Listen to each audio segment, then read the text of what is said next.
Dear students, today the topic for discussion is corporate strategy versus financial strategy. To begin with, let us have a brief introduction to the concept, that is value creation. The subject of strategic financial management has become very important in financial decision making.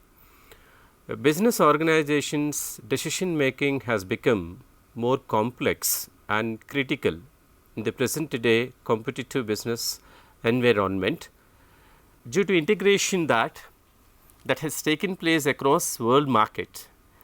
There is a cutthroat competition in the markets.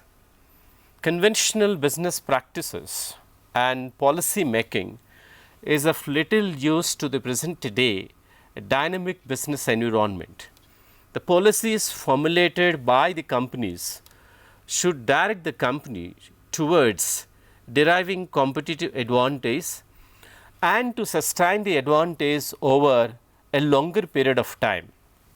The financial strategy making should be in line with the corporate strategies and should create value for the business.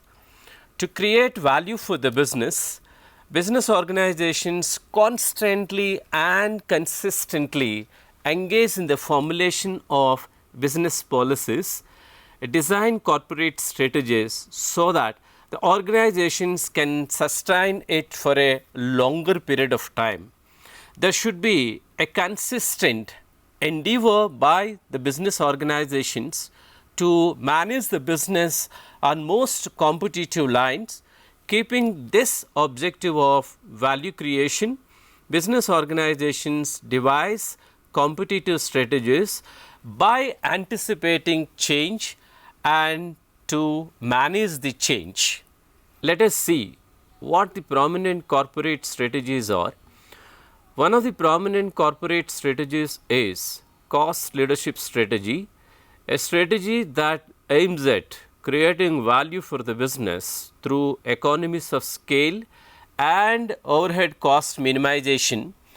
Through economies of scale, the business is able to produce more products at lower cost by using sophisticated technologies which lead to attain competitive advantage over the competitors in their market.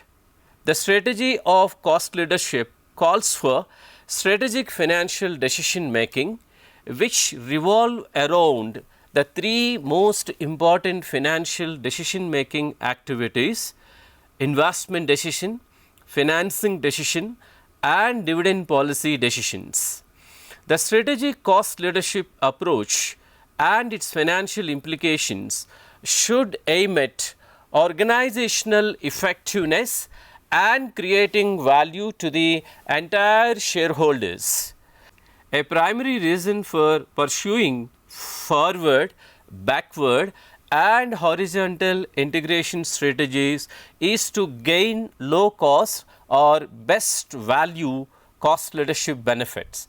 A number of cost elements affect the relative attractiveness of generic strategies, including economies or diseconomies of scale achieved, learning and experience curve effects, the percentage of capacity utilization achieved and linkages with suppliers and distributors. The various financial propositions for cost leadership strategy. Firstly, proposition 1, companies aiming at cost leadership strategy should invest more in the form of tangible fixed assets like sophisticated plant and equipment to realize the economies of scale. With the capacity utilization, the companies will realize the economies of scale by minimizing per unit cost of production. Going next is proposition 2. Companies aiming at cost leadership strategy should go for high debt, as debt is the cheapest source of finance. Higher the debt, lower is the cost of capital and higher is the value of the firm. Proposition 3, companies aiming at cost leadership strategy should not pay dividend or pay less dividend so that the company will be in a position to create more reserves which can be used at appropriate times for future investment activities. Cost leadership strategy calls for low dividend payment policy. Proposition 4, cost leadership strategy calls for raising finance internally.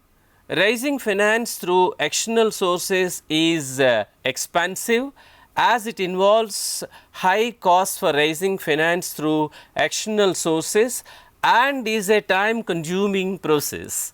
According to research conducted, nearly 20 to 25% is the cost of issue which can be avoided if finance is generated through internal sources.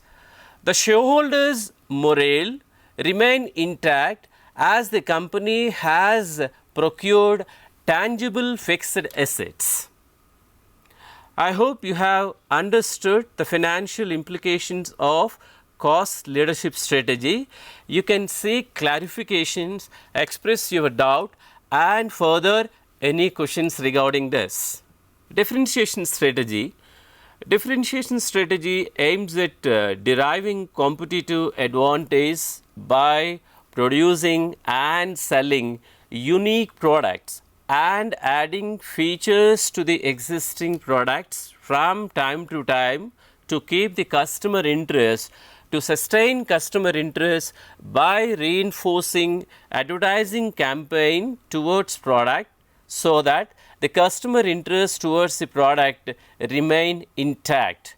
Different strategies offer different degree of differentiation. Differentiation does not guarantee competitive advantage, especially if standard products sufficiently meet customer needs or if rapid imitation by competitors is possible.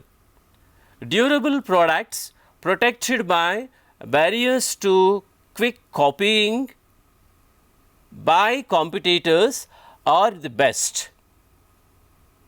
Successful differentiation can mean greater product flexibility, greater compatibility, lower cost, improved service, less maintenance, greater convenience or more features.